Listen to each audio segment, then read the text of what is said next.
Welcome to the Aerospace Advantage podcast. I'm Doug Berkey, in for Slick. Here at the Aerospace Advantage, we speak with leaders in the DoD, industry, and other subject matter experts to explore the intersection of strategy, operational concepts, technology, and policy when it comes to air and space power. So if you like learning about aerospace power, you're in the right place. To our regular listeners, welcome back. And if it's your first time here, thanks so much for joining us. And as a reminder, if you like what you're hearing today, do us a favor and follow our show. Please give us a like and leave a comment so that we can keep charting the trajectories that matter most to you. Well, it's hard to believe, but here we are and 2022 is almost over. Now, as is our standard tradition here on the podcast, we're going to take a break from our defense policy fair and have some fun with members of our team swapping flying stories. You hear us discussing the future of air and space power most of the time, but the reality is that most of the members of our team began their careers in the Air Force in the cockpit. So this week and next, we're going to share some of the fun memories with all of you. So sit back, relax, and have some fun as we think about the time these folks were on the flight line. With that, we've got Lieutenant General Dave Deptula. Hey, hi, Doug. Lieutenant General Gus Guastella. Hey, Doug. Mark Gunzinger. Happy holidays, everyone. Michael Kingry. Hey, Doug. Good to be here. And Sarah Brehm. Hello there, Doug. Hey, thanks to all you guys for making time today. Now, I just want to explain that Michael and Sarah are going to be the new voices for you on this podcast, but it's not going to be the last time you hear from them. They're both active duty Air Force officers assigned to Mitchell Institute for this year as part of their senior developmental education through the Air Force's Fellows Program. And it's a real honor to host them. They bring a fresh operational perspective to what we do, and it's so important to get that. So just everybody, again, thanks so much for being here, and what a great way to wrap up the year. So I want to kick this off with the newest member of our team, and obviously a good friend to all of us here at Mitchell, and that's General Guastella. And for everybody's background, he used to fly the F-16 for most of his career, but he also has time in the A-10. So, Sarah, what do you have for us today? All right, Doug. Thanks a lot. I appreciate it. And it's great to be part of the Mitchell team. And, to come in and talk flying stories, does this get any better than this, right? Beats the heck out of doing op-eds and stuff. But I tell you, yes, I was an F-16 guy, but today I'm going to share a little story about another airplane. And, how do all good fighter pilot stories start? Da-da-da-da. There I was, rolling down the runway in Bagram, Afghanistan. Normally when you roll down the runway, you're focused on your engine instruments, but I got a text message, not on my cell phone, but you can text into the jet. And I got a text message into the jet, and I go, you know what, should I look at that, or should I focus on the engine instruments? And being a fighter pilot, of course, I go, let me look at the text message. And what did it say? It said, troops in contact with some coordinates and a frequency. And I go, oh crap, this is happening. Why was I nervous? You're like, Gus, how could you possibly be nervous? You had thousands of hours of flying. You've done a lot of close air support. How could you possibly be nervous about a troop in contact situation? The reason why I was nervous is because I was rolling down the runway in an A-10. And I hadn't flown the thing but 12 times in my life at Davis-Monthan, where I got what I called an old man checkout, And they kind of teach you, if an old man checkout is like a senior officer course, they teach you how to take off and land safely, maybe drop a bomb or two, but you're really not a pro at the aircraft. But on ride 13, here I am taxiing, rolling down the runway in a hog, about to go to a troop in contact situation. So I was nervous. I'm just going to admit it. And you're nervous for a couple reasons when you're out there flying in a combat situation. You're nervous because you don't want to make a mistake, and certainly you don't want to have an errant bomb, one that doesn't hit its target. You certainly don't want one that creates any collateral damage, or God forbid you do something that you could have avoided that resulted in friendly deaths or fratricide. I was worried about that, but I figured that's not the worst thing. The worst thing would have been as the wing commander that when I got back, they looked at my tapes and I freaking embarrassed myself. That's like the worst possible thing, where your ego is crushed because you sucked flying. And so I had a lot of pressure on me that day going down the runway, moving. And sure enough, when I realized how far away, it was actually 69 miles away from Bagram Air Force Base, due east, right on the Pakistan border. But Gus, at least you had lots and lots of time to think about it, being in an A-10 What is that? Probably about an hour's worth of flying time? That's right. Took about an hour to get there. Actually, the takeoff, I had so much time I could this. By the way, this whole story has occurred while the takeoff is still happening. It's just so slow. But the good news is, I thought it was good news. I had a flight lead. He's going to help me through this.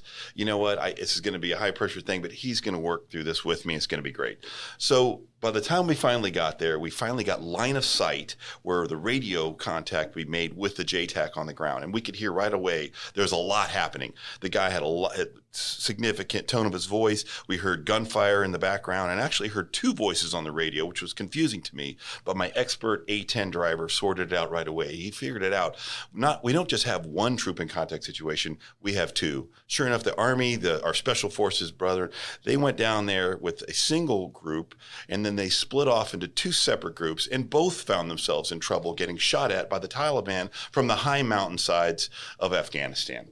So my flight lead goes, guess what, Gus? You've got this tick. I'm going to move over 10 miles to the south, and I'm going to take the other tick. So there I was alone by myself, very new in the jet, with U.S. forces on the ground taking fire. Well, fortunately, the JTAC was kind to me. He asked that I put a bomb down first. I said, hey, can I warm up with a Willie Pete? In other words, can I put a rocket down there first? It won't really do too much damage if I screw this up. And I shot a Willie. He let me shoot a Willie Pete down there. It was a nice big white puff of smoke that everyone could see. And he goes, all right, that's going to be your target area. Let's work from there. And so for the next hour and a half, I slowly progressed through all the different bombs on that jet, dropping both the laser-guided bombs, 3 GPS-guided bombs. I shot all the Willie Pete rockets, and then finally I turned to the gun. And as a Viper guy, and the same way the Eagle guy, we have a pretty good gun, a 20 millimeter gun, But, the Hog gun is at another level, all right? This thing will shoot out to 5 miles. Probably wasn't shooting that far. I was probably shooting around 3 miles. And when you shoot the A-10 gun, you don't just shoot a bullet down there that hits the ground. The bullet goes down there, and it's a grenade that blows up itself. And so you can put a lot down there. So for the next hour and a half, I was doing everything I can to get the bombs and the ordnance down there, not do anything stupid, not kill myself, and of course not go across the Pakistan border. I don't know how I did it, but I managed to get some stuff down there. I didn't screw up too badly. And then suddenly the Mission Complete light came on. The Mission Complete light is a light that comes on in the cockpit of any fighter. It doesn't say mission complete. It says low fuel. And I said, oh, shit, because I'd underflown bingo, and which is my minimum fuel. And I realized my mission was indeed complete. So I came off target, handed the thing off to a gunship that was inbound, and I limped towards the tanker. And as an A-10 guy, tanking is not an easy thing because you can't keep up with the tanker, okay? And so the tanker was kind enough to slow down, let me rejoin, and give me 2,000 pounds of gas, which enabled me to get home. And so from that point, I was able to rejoin with my flight lead. I made it back to Bagram Air Base. And when I landed, of course, I was nervous because I had to go in and give my tapes to the weapons officer and the young guys who were going to dissect everything I did right or wrong. But that wasn't, I figured I might overcome that. But the maintenance guys came up to me when I was at the ops and goes, hey, do you know what? You got hit while you were out there. I was like, what? He's like, there's a hole in your airplane. I'm like, oh, shit. And sure enough, I walked back out there, and there was a hole in the left flap. And it was probably an AK-47 round, kind of a smaller round. And I go, oh, man, does that mean it's going to take the airplane out for like a week? You have to install a new flap? They'll, no, sir, we're going to duct tape it. We'll have it back up for the next go. So probably something you can't do with a Raptor, okay? But after that, we enjoyed a Cuban cigar and a near beer in the Russian Tower. So anyway, that was the story from Afghanistan about 10 plus years ago. Very cool, Gus. Now, so you were the wing commander, right? So you probably got on the ground and then had to go do a staff meeting or something after that to knock out some PowerPoint slides. Yeah, exactly. I think I canceled the staff meeting and had near beer instead. Nice. Man, I love it. That's awesome. So, General Deptula, let's hear from you. And I think everybody listening knows that General Deptula mainly flew the F-15 in his career. He's proud of saying, and rightfully so, from lieutenant through lieutenant general. But he's had the opportunity to fly a number of other types, everything from a B-2 to a C-17 to a U-2. So, sir, over to you. Yeah, well, let me follow up with Gus on a combat sortie that I had the good fortune of flying back in 1998-99 time frame. Could have been late 98, early 99. But at the time, I was a combined Joint Task Force commander for Operation Northern Watch. And I will tell you right up front, that was my most enjoyable tour of my entire command, and I had a lot of good ones. But I was the senior most officer on the base as a brand new 1-star general. So no pressure there. Well, it's okay. Senior most officer on the base. My boss was General Wes Clark. Those of you who know him, he has a pretty negative reputation, but I got to tell you, he was great for me because he left me alone and allowed me to command my operation. But the cool thing was he was 1,500 miles away and he was focused on Kosovo. I was flying every day, and the first Northern Watch commander to actually fly combat missions inside Northern Iraq. Because when I got the assignment, I told myself that there's no way I'm not going to be leading out in front. And when people told me that, well, previous guys they did the training sorties, but they didn't fly in combat, I go, that's ridiculous. So long story short, I'm out flying one day. Lead from the front. Yeah. Good on you. Absolutely. So I'm out there flying our what we call vulnerability period in the airspace. And we flew, tended to fly pretty high because we wanted to be above the AAA. We had pretty much taken out the surface-to-air missile systems in Northern Iraq. That's a whole nother story, which would take about an hour to describe, so I'll spare you that. But we're flying around out there, and I'm looking down, and we're just north of the city of Mosul, right where the desert transitions into mountains. Those of you who've flown in Northern Iraq will recognize that. And I notice this gigantic explosion below me, lots of black flak, if you will. And I estimate it was 500,000 feet below me. And I thought, now that's interesting. So I fly back down over toward Iran, and I turn around, I come back and fly the exact track, and boom, there's another one. So I'm looking down on the ground trying to see the origin of the fire, and obviously I see the explosion of the AAA, but I don't see the source because that's after the fact. But I could see that it was over a very distinguishable area. There were orchards that were very unique, and it looked like 5 fingers of a hand pointing toward Mosul. And they became known as the finger orchards. And so I reach down with my pen and I start to draw the picture on my lineup card. And then I'm about halfway through drawing a picture and I'm going, Dave, why are you doing that? Why don't you just get on the radio? And so I did, and I called AWACS. I said, hey, give me the operating freak of the E models. I've got something that I'd like them to see.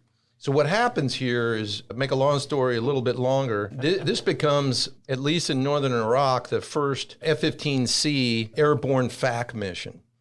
Because the F-15s, actually, they're carrying Bu-12s. And so one of the guys said, hey, listen, why don't we bring up the F-16 CJ guys, because they're carrying cluster munitions, which would be a better munition to use against AAA. And I go, yeah. So long story short, I get the F-16 CJs up on Freak and vector them over to where I am. And I go, okay, guys, watch this. And so I go back and I fly right over the same location. And sure enough, boom, it kind of looked like, a AAA flak explosion from 12 o'clock high.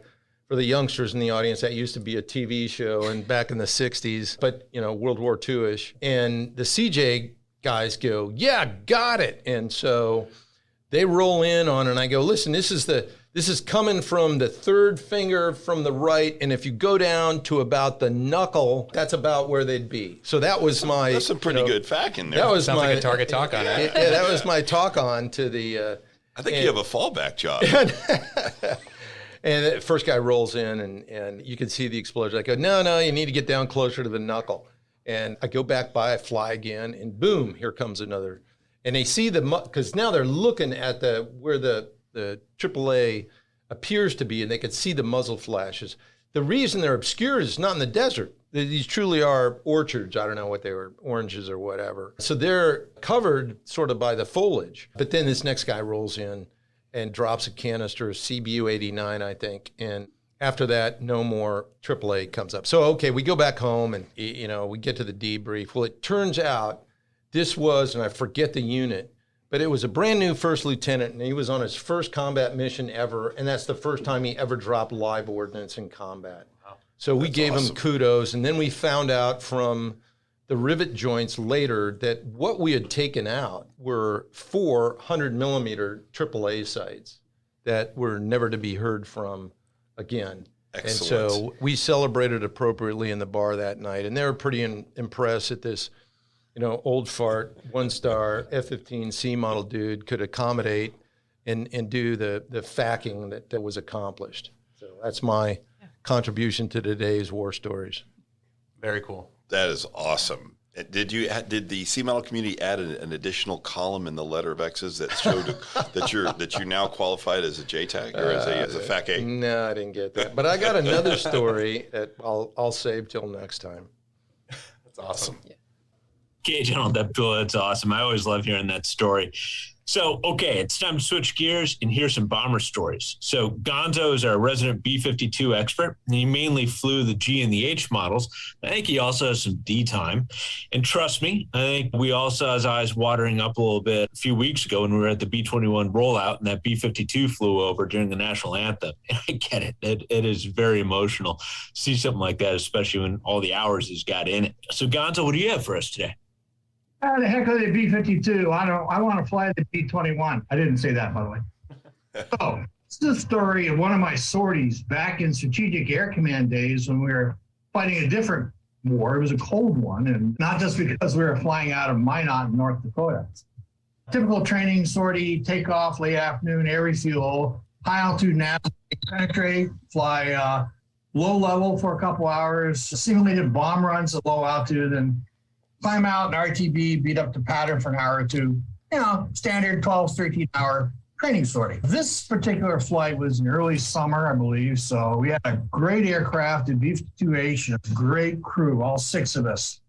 Takeoff and landing, refueling was ops normal. And the nav team had his low level entry within seconds of timing, which is a really incredible job on their part. Fun started about halfway through our low-level nav leg.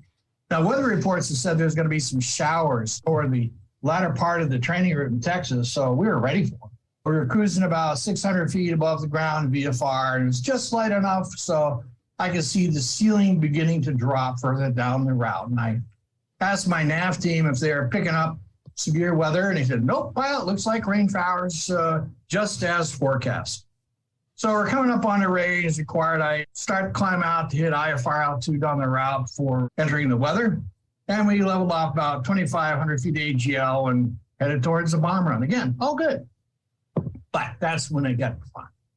Turbulence started to pick up and we began to hear static on our radio. So I checked with the radar team. Same answer, no severe weather, just looks like precip, press on. And the rain hits and it starts to get pretty bouncy. Nothing unusual for Texas that time of year. But then the radios get very staticky. And the cone I see St. Elmo's fire spreading up our front and side windows. Couple of good bumps. I said, radar, we're not liking this. See anything? He said, I'll never forget it. Pilot, stand by. And that's when the radio started screaming. There was a massive flash followed by a boom. And the whole airplane shook like a wet rag. Never felt anything like that. So the co and I are blind from the flash. My first words to the crew are, nobody move anything. I freeze the controls since we're still flying it. It took about a minute for our sight to come back. And when I could see my instruments, I started a general climb out and told the co to declare an in-flight emergency and tell center we were aborting the route. Suspected lightning strike. Center said, clear any altitude, navigation, our discretion. And again, we're over Texas, so no traffic. Level out about 21,000 feet, check the jet. Everything's good inside. Normal control authority. And so we turn toward Minot. My gunner gets out of his ejection seat, starts to check our exterior through the upper section port. And he said, pilot, I see metal flapping on our left wing. Not good words. And then he said, pilot, we got a bunch of metal flapping on our tail. So it's pretty obvious the lightning did a number on us. A lot of activity after that. Call home, big debate about us landing at Edwards to avoid a crosswind landing, but winds were light and variable at Minot, so we pressed on home. Coordinated the chase plane for look over, which was T-38 from Minot. And the pilot said he could see daylight through our left wing and just outboard of the #1 main fuel tank. And someone could drive a VW Beetle through the hole in our tail. Very impressive. controllability check.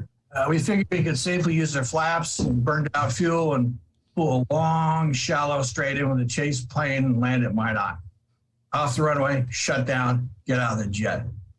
So we had the pleasure of doing a walk around with the wing staff, and they're all suitably impressed with the damage. Looked like the lightning entered our left wing and exited the tail, taking the big HF radio in the tail and a whole bunch of metal with it. So that was a flight to remember, and I used that to later in my career to teach new crews about great crew coordination and how never to trust the bus radar. The epilogue is the next day, I was called into the squadron commander's office, and evidently the wing king was really pissed off at the crew. And come to find out, someone on the crew had spilled popcorn in the cockpit during the flight, and they're cleaning up after landing. Yeah, well, that's something you don't have to worry about in F-15s and F-16s. So okay, guys, did they fix it with duct tape like they did the Hog? What'd they do to that? So, Gonza, what happened to the jet? Is it still in the line, or? Oh yeah, still on the line. They put a new tail on. They're pretty cheap, pretty sturdy. They bolted it on. Probably took a couple of days. The hole in the wing took a bit longer. I think they patched it up through at the depot and they had to fix it, but it's still out there somewhere, flying sorties. So did you write it up as like what Alpha 2 with some minor discrepancies for a lightning strike hole? Is that what you wrote it up as to maintenance? Yeah. Code 2 flyable. Yeah. Too funny, man. Well, I hope it was covered under warranty. But I didn't pay for it. Yeah, no, I think the warranty had expired. Okay. So, Michael, he goes by Mongo. You're the helicopter pilot in the group, and you last finished up your most recent tour as a squadron commander of the HH-60s at Aviano. And to be clear, I think all of us here have tremendous amount of respect for what you and your fellow air rescue folks do. I mean, to fly into harm's way and pull people out and save their lives. I mean, just incredible. The amount of bravery and skill and dedication to duty. Huge salute to you for that. But bottom line, that kind of flying, you've also got to clock up some stories. So which one do you have to share with us today? Well, thanks for that, Doug. I'm going to kind of return here to where Gus was. I'm going to take us back to Eastern Afghanistan, and we'll talk about, America's real strategic deterrent, which is the mighty HH-60 Pave Hawk. Sorry, General Deptula. But it was actually August of 2012, so I think you might have been the wing commander there, sir. Yep. So we were out at Bagram, and the HH-60 was doing CASEVAC, which is pretty similar to the Army's medevac mission, but some important distinctions there. One is that we don't have a Red Cross on our aircraft. We fly with 50 cals. Our job is to fight in, get these guys, and fight out and bring them back and save their lives. Where a lot of times medevac has to wait for an escort to bring them out. So it was August of 2012, and we were in Bagram. It was shift change, so we were putting our stuff on the helicopter right around shift change time, 1 o'clock in the afternoon, and we get that call on the radio. And it still gives me goosebumps today, but you hear that attention on the net, scramble, scramble, scramble. So we chucked our stuff in the helicopter, fired it up, talked to the ops center. They said they had a 9-line, so this is a CASEVAC 9-line to get casualties out as opposed to the CAS 9-line. But they had 4 CAT Alpha patients up in Bamiyan province, which is pretty far north in Afghanistan. Way up there. Yeah, way up there. Really, actually pretty beautiful country. It's where they had the Buddhist statues that the Taliban destroyed when they came to power. But the area was controlled by the New Zealanders, so the Kiwis were up there, typically a pretty quiet AO, but they had gotten into something that day, and they had 4 CAT Alphas. So we got the PJs in the back, took off probably within 5 minutes or so, and we were headed up north. It was about 35 minutes now. Everyone's talking about the A-10 being slow. This is a 120 knot helicopter. Right there with us. You're right there. Just wait to hear my E-28 story. Yeah. So guys could probably see me in his rearview mirror trucking up there at 120 knots. But we get about halfway up there, and there's a B-1 on station, and he's got his sensors down there. He's already done a couple of strikes. There are troops in contact as well. So they update us, though. Now there's no longer 4. there's 5 and then 6 casualties now that we're pulling off the point of injury there up in Bamiyan. So things have gotten progressively worse. This is all pretty mountainous terrain. So mountainous terrain, the threats could be below you. They could be co-altitude with you when you're flying at 100 feet, or they could be even above you at that point. So we get in contact with the New Zealand, with the JTAC there. We're able to land in the valley floor, pick up the 7, I believe, casualties it was at that point, and get them off the objective and headed up toward RC North, Regional Command North, to where the nearest FOB was. So we get up there. Those 7 guys, we landed both aircraft, picked them all up, and then moved to RC North. And the J's are in the back. The PJs, they're doing the Lord's work back there, helping these guys out. There are multiple gunshot wounds. I believe there was an IED strike as well. So pretty coordinated attack. But we land at the fob, we get our patients out of there, we're getting gas, and then we get another call that says, hey, they just took 5 more back there at that same point. So we quick turn, take gas, and we start heading back toward the point of injury there.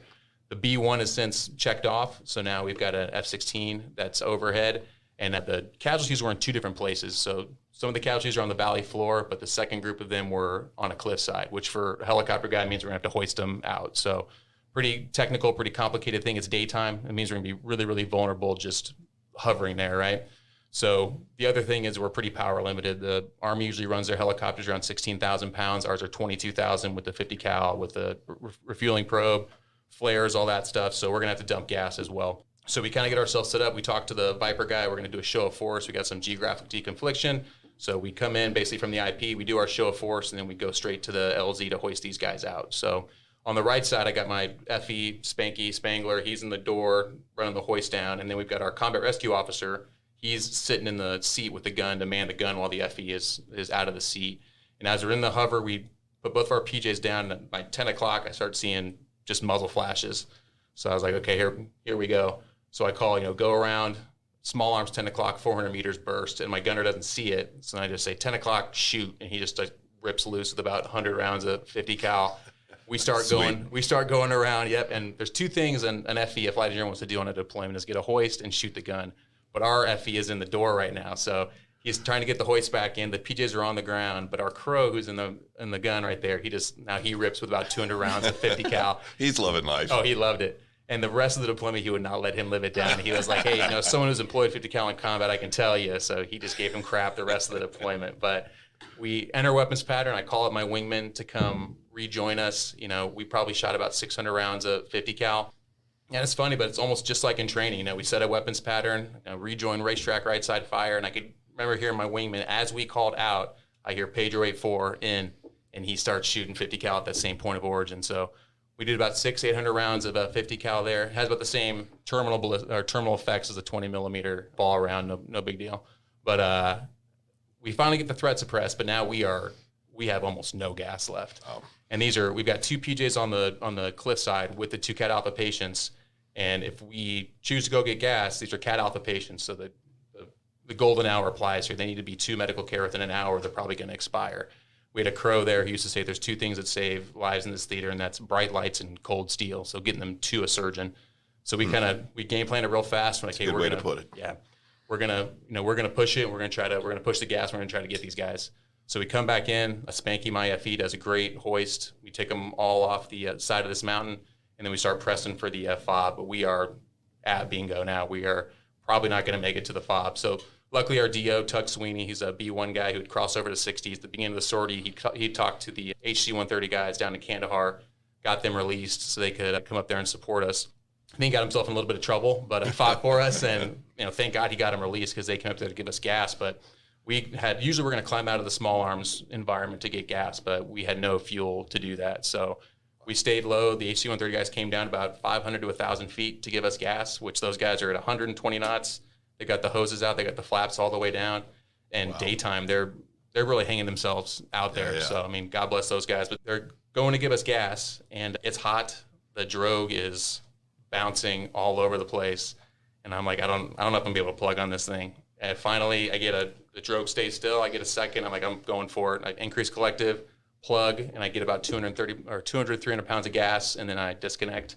But my wingman on the other side is not having a good day. So he misses once, he misses twice, he misses a third time. He's down about 200 pounds of gas, which is about that's about 8 or 10 minutes. About 8 or 10 minutes in the Hawk. So I'll never forget. I looked to my co-pilot Matt Farr, and I was like, "Hey, you got to find a place on the map here. We're gonna have to set these guys down. Yeah, we're gonna have to set them down." We start talking to the PJs in the back that, hey, we're gonna set down. We'll keep the generator on.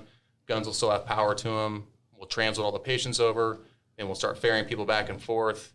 And kind of as we were having those conversations, our wingman calls back and says, "Let's get one more shot at this." And we're all just staring at him. And I think through sheer will, through two AJ-60s, no pressure. Yeah, no pressure. The co-pilot comes in and gets that final plug, and he takes on about 300 pounds, and we get back to the fob. And you could just feel the anxiety release throughout the entire crew. So we made it back to the FOB. We were able to get our guys on the ground there, got them to medical care. We took off about 10 New Zealanders off the objective that day. Unfortunately, a couple of them didn't make it, so we lost a couple of them. We stayed there in RC North to cover the rest of their period.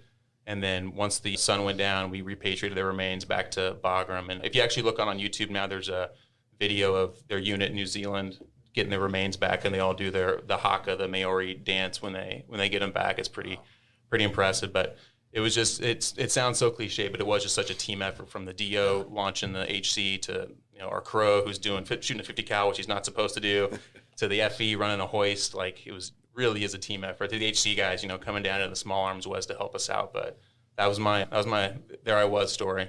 Very slow, 120 knots, but there I was. Wow. Very good. That's a heck of a story. It reminds me of a short war story. It'll be quick. In the F-15, where you want to be on a tanker refueling is down and to the right. So I had an opportunity to go up and fly an HH-60, and during the flight, the IP said, "Hey, you want to try some refueling?" I went, "Yeah, sure. It would have been nice if you'd give me some tips before we took off," but off of an HC-130. Mm-hmm. And so in an HH-60, where you want to be is up and to the left. So you can imagine the challenge it was for someone who has 30 years of being down and to the right to try to be up and to the left.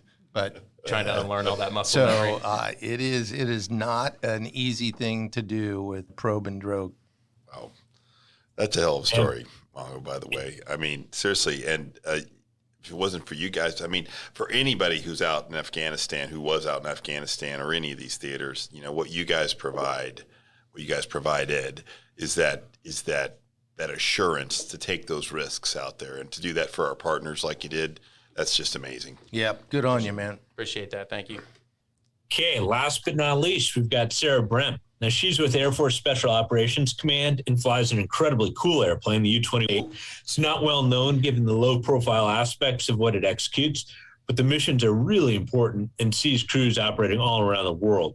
The aircraft carries a variety of sensors, and it's been a key part of facilitating missions for the last 2 decades. So, Sarah, what have you got for us? Hey, thanks, Doug, for the nice introduction. Mongo and I sure appreciate the opportunity to serve on this podcast among such an elite crowd with a wealth of experiences. So, speaking of slow aircraft, the PC-12 Pilatus max speed is 236 knots indicated. We typically... that'll best an A-10. Come on. Hog guys are good with that.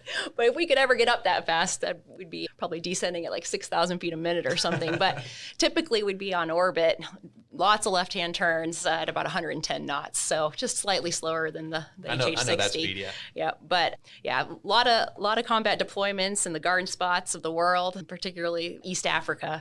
So I'm going to tell you a story from my time in East Africa. So just to set the stage a little bit, we're at a pretty remote airfield where it's pretty much just an airfield, my team and some other soft troops and security forces just to kind of do the best they can to control the airfield. Every single sortie you fly in the U-28, you are thinking about gas. So it's interesting that General Guastella mentioned the mission complete lights, because that's definitely a thing. And then Mongo chose to share a story about, the sweating, not being able to get gas from the tanker. Unfortunately, you can't refuel in the U-28, so you got the gas you got, and it's not much. I mean, shoot, we carry probably as much on our entire 5.0 sortie as Gonzo there burns on one of his 8 engines, taxiing from the chocks to the end of the runway. But every single sortie, the aircraft commander is focused on gas, and am I going to have enough to get back? This particular mission in East Africa, we're integrating with some ground. A ground party. We had some U.S. forces training some other people, and they were working on a mission, and they ended up taking some fire unexpectedly, and so of course I'm like, oh man, do I have enough gas to stay while they resolve this? And my backfill is still a ways out. So you eke out every drop of gas you can, but it comes a point where nope, we got to go, or we're bingo. Fortunately, the scheme when we were on the ground was under control, but then you had to truck back to the FOB we were located. And there's not a lot of alternative airfields in East Africa, right? That's right, sir. Yeah, exactly. Yeah, and none of the fields are lit, so you're land with min fuel, basically emergency fuel, to a blacked out runway that's semi-prep, short field. maybe you have a box in one, maybe you don't, but that is something really cool that Special Operations gets to do. You know, probably everybody on this podcast has flown on MVGs, but we don't have to lift them, you know, when we're inside the final approach fix. We actually get to land the aircraft on NOGs. And I remember coming back with my co-pilot, and, you know, I'm like, oh, do I let this co-pilot on his first deployment take this landing? Because we have one shot. Like, we don't even have enough gas if we have to go around. But we made it back to the airfield. Couldn't see the runway, couldn't see anything, zero lume night. So then, you know, the sweating about not having enough gas is further exacerbated by not being able to see the runway. We finally see the strobe, and we set up and we're able to make it in. But I'll tell you, you're sweating, not knowing, and you don't have anywhere else to go. And imagine if the runway got shut down for some reason. You know, there were animals crossing the field. You don't even have enough gas to go anywhere else. So you're constantly thinking about what dirt road you can land on.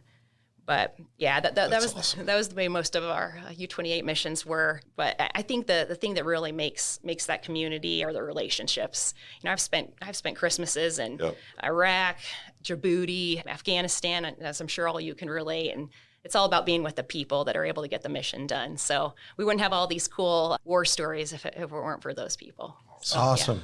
Yeah. Well done, Sarah. Yes, sir. And I tell you what, the fact that you stayed out there till mission complete and then some made a huge difference for the folks on the ground, which says everything to your dedication out there as a crew.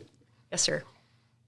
Well, guys, I can't thank you enough. And this cuts to the heart of why we want to do these. It's fun to look back at old times, but really the experiences and all, there's so many lessons in here, and it's been great to highlight this. So I wish you the best for the holidays. I hope you're able to spend time with your families and get some well-deserved time off. And General Deptula explained to me we get the hours between 6 a.m. and noon off on Christmas Day. So I'm really looking forward to that. He's a real Santa nowadays. Oh, luxury. Yeah. Thanks so much, guys. You wanted more? All right, Doug. It's a good round. Merry Christmas to all. Really appreciate the opportunity to do this. Merry Christmas. Have a great holiday. Merry Christmas, everyone. Merry Christmas, everybody. Thanks. Merry Christmas. Happy holidays. Thanks. With that, I'd like to extend a big thank you to our guests for joining in today's discussion. I'd also like to extend a big thank you to our listeners for your continued support and for tuning into today's shows. And if you like what you've heard today, don't forget to hit that like button and follow or subscribe to the Aerospace Advantage. You can also leave a comment to let us know what you think about our show or areas that you think we should further explore. As always, you can join in the conversation by following the Mitchell Institute on Twitter, Instagram, Facebook, or LinkedIn. And you can always find us at mitchellaerospacepower.org. So with that, happy holidays and best to you and your family.